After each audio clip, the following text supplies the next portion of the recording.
Kikubwa kwanza ni kuwakaribisha wanasimba wote ambao wanahitaji kuja Durban kuja kuisapoti Simba yao.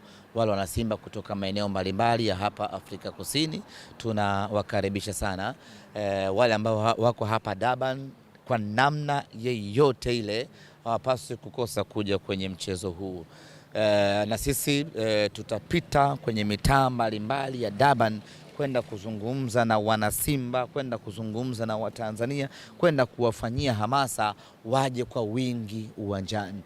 Tunachotaka ni kuwatia unyonge wapinzani wetu hapa hapa nyumbani kwao. Ushakumwona mtu anatamba nyumbani kwa mtu? Sio rahisi. Sasa sisi tunataka kuwatia unyonge wapinzani. Hapa hawana watu wale jamaa. Hapa ni wageni typically. Sijui umeelewa.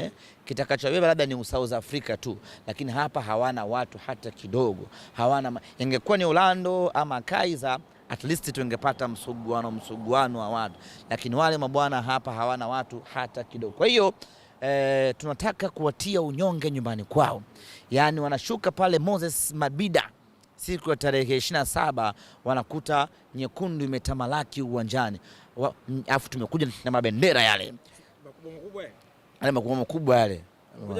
Kwa hiyo tutazagazisha pale uwanjani kuhakikisha kwamba wao wajihisi kabisa kwamba wamekuja nyumbani kwa Simba Sports Club.